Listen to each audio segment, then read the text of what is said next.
Ang Indang po kasi ay maituturing na isang paraiso na lumahok sa halalan sa 2025. Dating janitor po ako, working student.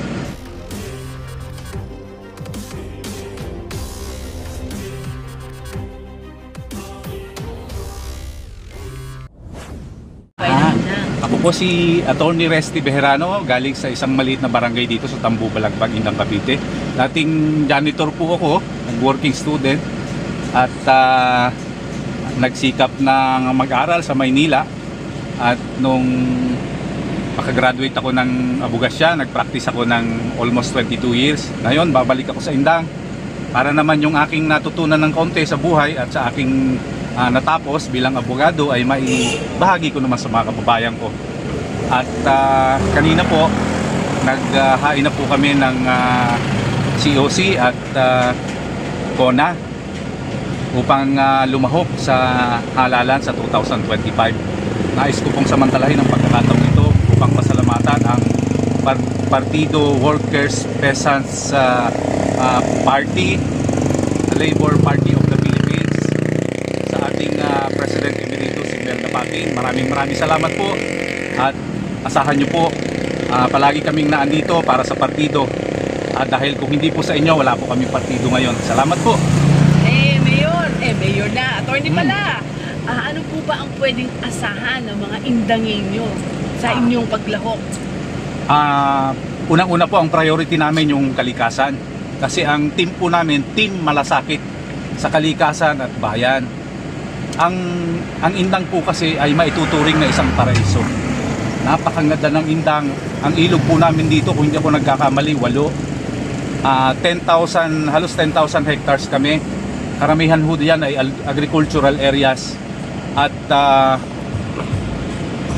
ayaw po natin na hanggat maaari huwag gawin na mga resettlement area ang Indang, kasi ang mga nakapaligid po sa amin ay mga resettlement areas na, mga subdivision na kung saan ang mga taga Maynila at taga ibang lugar ay pwede naman doon bumili ng kanilang mga bahay at mura din naman, maganda.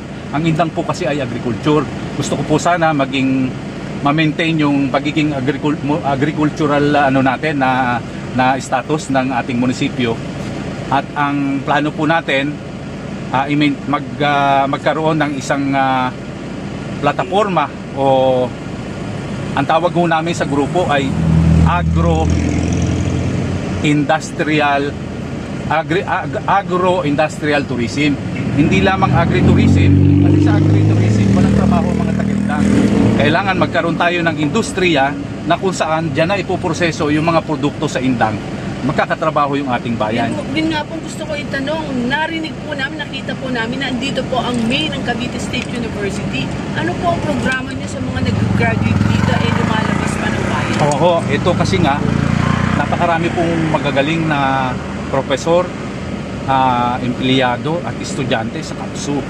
Halos 20,000 po yun a day na pumapasok sila dyan. Magkakaroon po tayo ng programa, magkakaroon po tayo ng Memorandum of Agreement sa MOA na kung saan itataguyod po natin ang edukasyon, ang agrikultura, kasi agricultural school po kasi ang KAPSU. Patitibayin po natin ang post-harvest facilities. Wala po tayong cold storage dito. Wala pong walang pagdadalahan ng mga produkto ng mga magsasaka natin. Ang gagawin natin, maglalagay tayo ng pondo para mismo yung munisipyo na ang bibili ng mga agricultural products ng mga farmers sa Indang, at ang munisipyo naman magkakaroon ng memorandum sa bawat munisipyo o city na katabi namin, DASMA, na mayayamang bayan na maraming tao, at kami ay magsusupply ng gulay, pagkain na kung saan dito nahaharvest sa Indang. Paano naman kung merong pumasok na gustong magtayo ng factory dito? Lilimitahan po natin yon, dahil basically pag may factory na, masisira na yung ating kalikasan. Lilimitahan po natin siya sa isang lugar. Kailangan mas priority pa rin nating agriculture, dahil karamihan sa mga taga-Indang magsasaka. Okay. Sa susunod pong ng mga araw, Mayor, bakit po kayo ang pipiliin ng mga taga-Indang? Simple lang. Dati akong janitor. Nag-working student lang naman ako, kaya ako nakapag-aral. Naging abogado ako dahil sa sariling pagsisikap. Nakapag-practice ako ng abogasya for 22 years. Kung paano ko pinaunlad ang aking sarili magmula sa pagiging janitor hanggang sa pagiging abogado, at nang umalis ako doon sa isang opisina na kung saan ako'y dating janitor, ako na ang OIC director, ako na ang pinakamataas na opisyal kahit na limitadong oras lamang. Kung paano ko pinaunlad ang aking sarili, ganun ko rin pauunlarin ang ating bayan ng Indang. Magmula sa isa sa pinakamahirap na bayan, magiging isa siya sa pinakamaunlad, pinakatahimik, pinakamalinis at pinakamasarap puntahan ng mga tao. Paano naman po yung crime rate dito sa Indang? Tahimik po ang Indang kasi karamihan dito sa Indang ay mga lehitimong taga-Indang. Kaya lang naman tumataas ang problema sa peace and order sa isang bayan kapag marami ng mga tao na dumayo dito na nanirahan, na iba't iba na ang lahi, iba't iba na ang i-maintain po natin yun.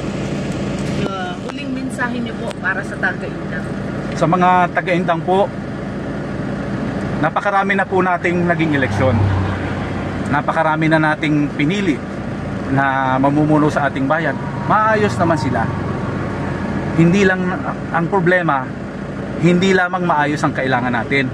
Ang kailangan natin, yung mag-aangat sa kabuhayan ng ating bayan, ng ating mga mamamayan, yung mag-aangat sa estado ng ating bayan at magpapaunlad ng ekonomiya ng munisipyo ng Indang.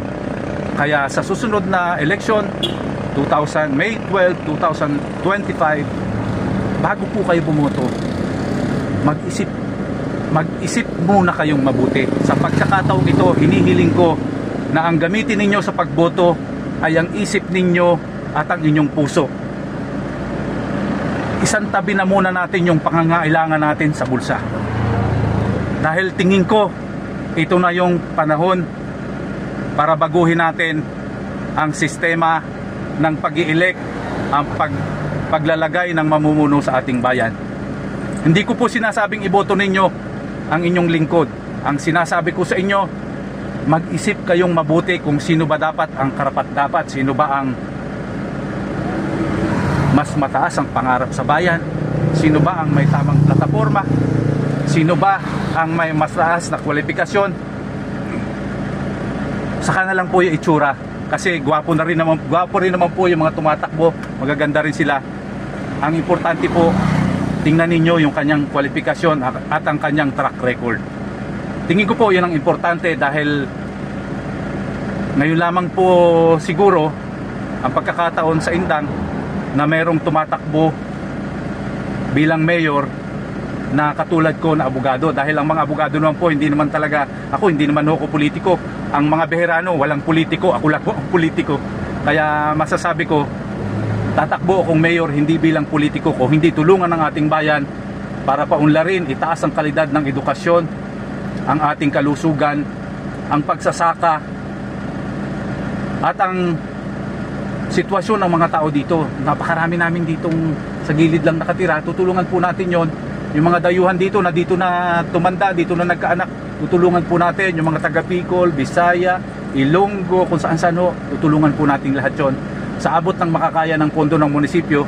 Kaya nga lamang po ay medyo hihigpitan po natin ang paniningil ng buwis doon sa mga may kakayanang magbayad. At yung pong maliliit na mga nagtitinda sa barangay, magkakaroon po tayo ng programa na barangay na ang mag-i-issue ng business permit sa kanila. Ang tawag po doon, barangay business permit. So maliliit lang naman po ang kinikita natin yan, hindi po natin yan sisingil ng mahal. Kaya barangay na po ang maniningil sa kanya, hindi na po sa munisipyo.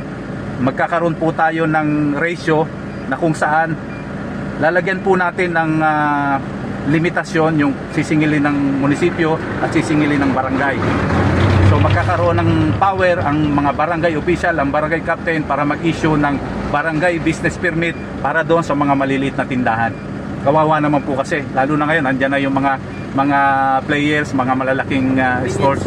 Oo, so tutulungan ho natin yung mga maliliit na nagdinegosyo dito sa ating bayan. Hindi natin sila pahihirapan. Salamat, Mayor. Thank you. Thank you, Madam. Mayor, nabanggit niyo po kanina yung ating senior citizen ay almost 200 pero 52 plus lang ang nakakatanggap po ng Social pension. pension. So ano po bang gagawin niyo po doon sa mga Gagawan po natin ng paraan.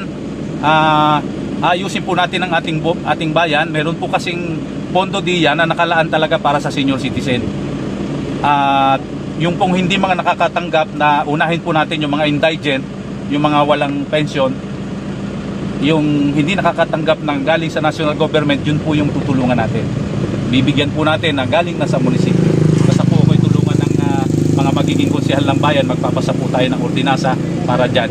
At kung okay na ang punto natin, lalahatin na po natin yung hindi nakakatanggap, whether mayaman ka o hindi na senior citizen, pipilitin po natin mabigyan na yan ng social pension para wala ng discrimination, wala ng tampuhan ng mga senior citizen.